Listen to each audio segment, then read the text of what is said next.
নমস্কার, নিউজ 18 বাংলায় আপনাদের সকলকে স্বাগত। আপনাদের সঙ্গে রয়েছে আমি সোনিয়া। 8টা থেকে 9টা এই 1 ঘন্টা রাজ্যের বিভিন্ন প্রান্তে আমরা নজর রাখবো। আমাদের প্রতিনিধিরা পৌঁছে যাবেন আপনাদের পাড়ায় সমস্যা তুলে ধরার জন্য এবং সেই সমাধানের দিকেও অবশ্যই নজর থাকবে পরবর্তীতে। শুরুতেই আজ শিলিগুড়ির দিকে আমরা একটু নজর রাখবো। পুরসভার পানীয় জল, সেই পুরসভার পানীয় জল না খাওয়ার নির্দেশ মেয়রের, কারণ জলেই বিপদ।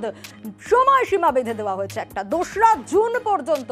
এই সময়সীমা বেঁধে দেওয়া হয়েছে যে 2রা জুন পর্যন্ত যাতে জল না খাওয়া হয় পুরসভার জল। আর পুরসভার জলে নিষেধাজ্ঞা জারি, আর সেখান থেকেই সমস্যা তৈরি হয়েছে। তাহলে সাধারণ মানুষ কি করবেন?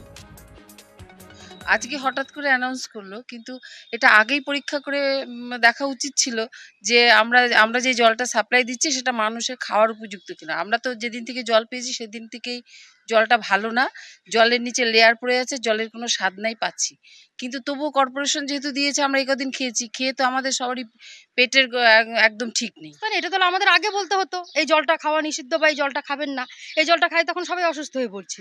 আমার বাচ্চাও জল খাচ্ছে, বাড়িতে যে বয়স্ক মানুষ তারাও জলটা খেয়েছে। এখন তাদের নিয়ে কি হবে এটা নিয়ে তো ভয়ে আছি, আতঙ্কে আছি।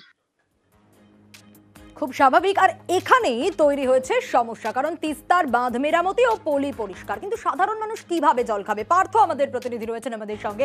পার্থ, সাধারণ মানুষের প্রশ্নটা তো এই জায়গাতেই যে এবার মানুষ কি করবে? কিনে জল খেতে হবে, কিন্তু এই কেনা জল কেনার ক্ষমতাও তো অনেকের নেই। সেক্ষেত্রে সেক্ষেত্রে পৌরসভা বেশ কয়েকটি বিকল্প ব্যবস্থা কিন্তু ইতিমধ্যে করেছে। প্রায় লাখখানেক পাউচ, জলের পাউচ তারা বিভিন্ন ওয়ার্ডে, যে 5টি বড়ো রয়েছে শিলিগুড়ি পৌরসভা 47টি ওয়ার্ডের মধ্যে যে 5খানা বড়ো রয়েছে, বড়ো ভিত্তিক এই যে জলের পাউচ তারা বিলি করা ইতিমধ্যে শুরু করেছে। প্রায় 1 লাখ, প্রথম পর্যায়ে 1 লাখ এই পাউচ, জলের পাউচ তারা এই 5টি বড়োতে তারা ভাগ করে দিবে। তারপর বিভিন্ন ওয়ার্ডে, যে 47টি ওয়ার্ডে আছে, সেখানে রোটেশনালি পৌরসভার যে জলের ট্যাঙ্ক আছে সেই জলের ট্যাঙ্কে, যে জলের ট্যাঙ্ক বিভিন্ন ওয়ার্ডে কিন্তু রোটেশনালি সেটা ঘুরবে, যাতে তাও, কেননা এতেও কিন্তু পুরো ঘাটতি কিন্তু মিটবে না। কারণ আমরা জানি যে শিলিগুড়ি পৌরসভা, শিলিগুড়ি পুরো এলাকা যেভাবে জনসংখ্যা বৃদ্ধি পেয়েছে, সেই অনুপাতে যেই পরিমাণ জল পৌরসভা এই বিকল্প হিসেবে সরবরাহ করবে তা যথেষ্ট নয়। স্বাভাবিকভাবে সাধারণ মানুষকে কিনে খেতে হবে। এ নিয়ে কিন্তু অনেক সাধারণ মানুষ তারা কিন্তু বেশ উদ্বিগ্ন। কিন্তু ইতিমধ্যে আমরা জানি যে যেহেতু পানীয় জল সরবরাহ, যে জল সরবরাহ করছে পৌরসভা, সেই জল সরবরাহ, সেই পানীয় জল খেতে না নির্দেশিকা জারি করেছে পৌরসভা, তা স্বাভাবিকভাবেই যারা অন্যান্য বিকল্প হিসেবে যারা জলের ব্যবসা করে, অর্থাৎ যে মিনারেল ওয়াটার ব্যবসা করে, তারা কিন্তু এই সুযোগে কিন্তু কয়েক গুণ দাম বাড়িয়ে দিচ্ছে। অন্যদিকে ব্যবস্থাও রাখা হচ্ছে প্রশাসনের তরফ থেকে। মেয়র কি বলছেন শোনাবো। আমরা বিশেষজ্ঞদের পরামর্শ নিয়ে ঘোষণা করছি যে আগামী 2 তারিখ বিকেল অবধি আমাদের যে জলটা যাচ্ছে সেই জলটা মানুষ খাওয়ার জন্য ব্যবহার করবেন না। তিস্তার জলটা যখনই মানুষের কাছে যাবে আমরা তখনই বলবো এখন আপনারা এই জলটা খাবার জন্য ব্যবহার করতে পারবেন।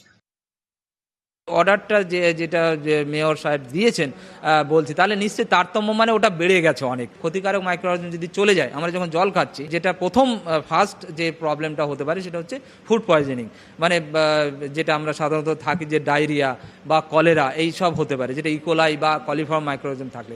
এই হেভি মেটাল বেশি থাকলে মানে সেটা অনেক সময় আর্সেনিক থাকলে বা লেড থাকলে এগুলো সব কার্সিনোজেনিক, ক্যান্সার হতে পারে। এটা যদি ক্যান্সার অবধি নাও হয় তাহলেও মানুষের যেটা কিডনি খারাপ হতে পারে, লিভার খারাপ হতে পারে। ভাইরাস যদি এখানে গ্রো করে যায় তাহলে অনেক সময় মানুষের জ্বর হয় এবং সেটা অনেক সময় ফ্যাটাল হতে পারে। সেই সব জ্বর সাধারণত থাকতে পারে না। টাইফয়েডের যে সব টাইফয়েড হতে পারে সেগুলো হচ্ছে অনেক সময় ক্ষতি করে।